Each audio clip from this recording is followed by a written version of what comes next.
cepat lolos ujian TWK yang dengan hafalan di luar kepala.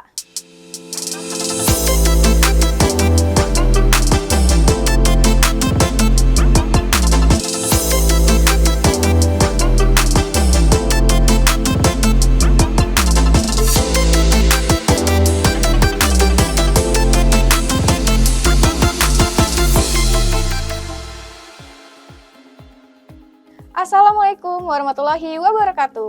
Halo teman-teman pejuang CPNS di seluruh Indonesia. Apa kabarnya teman-teman? Nah, hari ini bersama aku, Kanisa, kita akan mempelajari soal TWK penalaran dan juga hafalan yang tentunya tidak kalah penting nih untuk dipelajari. Oke, tanpa lama-lama kita mulai aja ya. Let's go! Oke, yuk kita mulai ke soal yang pertama. Soal ini adalah soal mengenai UUD 1945. Urutan perubahan konstitusi Indonesia dari masa kemerdekaan hingga sekarang adalah A. UUD 1945, Konstitusi RIS, UUD S, UUD 1945 Praorba, UUD Orba, UUD Amandemen, B. Konstitusi RIS, UUD S, UUD 1945 Praorba, UUD Orba, UUD Amandemen, C. UUD Amandemen, Konstitusi RIS, UUD S, UUD Orba, UUD Amandemen, D. UUD 1945 Praorba, Konstitusi RIS, UUD Amandemen, UUD Orba, UUD 1945, dan E. UUD 1945, UUD Orba, UUD 1945 Praorba, UUD 1945 Amandemen, dan UUD 1945. Kira-kira jawaban yang paling tepat di mana sih? Nah, soal ini nih berkaitan dengan hafalan ya, jadi teman-teman pasti nih harus hafal bagaimana perubahan konstitusi di Indonesia dari kemerdekaan hingga sekarang. Kalau melihat opsi jawaban yang ada, tentunya yang paling benar ini adalah yang A, yaitu UUD 1945, kemudian Konstitusi RIS 1949, UUD 1950, kemudian berubah menjadi UUD 1945 Praorba, kemudian menjadi UUD 1945 Orba, dan yang terakhir adalah UUD 1945 Amandemen. Oke, kita lanjut ke soal selanjutnya, yaitu mengenai soal integritas. Sikap integritas sesuai dengan pengamalan Pancasila sila kedua adalah A. Zaki selalu menjadi pencoblos pertama setiap kali pemilu diselenggarakan. B. Anik membagikan pengalaman positifnya usai divaksin. C. Bang Oni menjadi koki di dapur umum Palestina. D. Pak Fakih selalu memperlakukan siswanya istimewa ketika sedang melakukan penilaian sekolah. Dan E. Pak Joko memberikan bantuan modal untuk tetangganya sebesar 1 juta. Nah, di sini kita bisa lihat bahwa bagaimana sikap integritas yang berkaitan dengan sila kedua.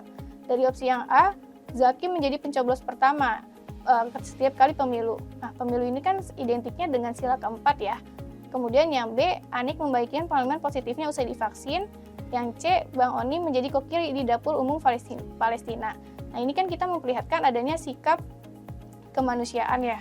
Kemudian yang D, memperlakukan siswanya istimewa ketika sedang melakukan penilaian sekolah, dan E, memberikan bantuan modal. Nah, kira-kira yang berkaitan dengan sila Pancasila kedua apa sih? Yang berkaitan dengan kemanusiaan? Tentunya yang C kan? Yang Bang Oni menjadi koki di dapur umum Palestina, karena ini memperlihatkan sikap kemanusiaan nih teman-teman.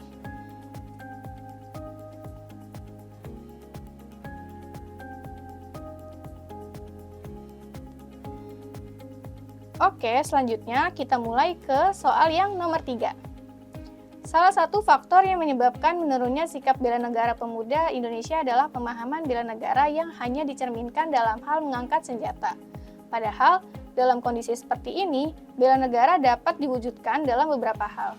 Berdasarkan UUD 1945, pasal 30 ayat 1, perilaku yang dapat diwujudkan adalah, nah di sini kita soalnya adalah membahas mengenai pasal 30 ayat 1 ya. Perilaku yang mencerminkan pasal 30 ayat 1. Opsi yang A, Panci selalu senang menggunakan baju batik setiap hari. Yang B, dia menyimpan senjata untuk mengantisipasi datangnya penjajah. C, Padio lebih mengutamakan menerima karyawan yang berasal dari Indonesia.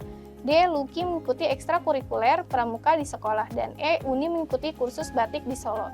Kira-kira yang mencerminkan pasal 30 ayat 1, yang mana pasal 30 ini kan menyatakan tiap-tiap warga negara berhak dan wajib ikut serta dalam usaha pertahanan dan keamanan negara. Kira-kira apakah yang A mencerminkan usaha pertahanan dan keamanan negara? Dan yang B, apakah mencerminkan dengan menyimpan senjata? Dan yang C, mengutamakan menerima karyawan yang berasal dari Indonesia? D, sepertinya mencerminkan ya. Dan yang E, Uni mengikuti kursus batik Solo. Kira-kira dari keempat ini menurut teman-teman yang mana nih? Nah, benar banget, yang D. Karena Lucky mengikuti ekstrakurikuler pramuka ini memperlihatkan adanya kegiatan yang mencerminkan usaha pertahanan dan keamanan negara, sebagaimana yang telah diamanatkan dalam pasal 30 ayat 1 UUD 1945. Oke teman-teman, sebelum aku lanjut ke soal selanjutnya, yuk bantu channel ini biar terus berkembang dengan cara klik like, komen, dan juga subscribe. Dan jangan lupa di-share ke teman-teman lainnya ya videonya. Nah, aku juga mau ngasih tahu ke teman-teman nih, buat teman-teman yang mau belajar bareng soal CPNS, terutama soal TWK, kemudian sharing-sharing soal, tanya jawab secara interaktif, secara gratis, bisa banget nih join ke grup kami di sini. Karena di grup tersebut teman-teman bisa banget nih tanya-tanya soal, kemudian bahas soal, dan lain-lainnya secara gratis. Oke, kita mulai lagi ya ke soal selanjutnya. Oke, kita lanjut lagi ya ke soal yang nomor 4. Andi selalu sholat tepat waktu. Ketika azan berkumandang, Andi langsung memakai pakaian yang rapi lalu pergi ke masjid.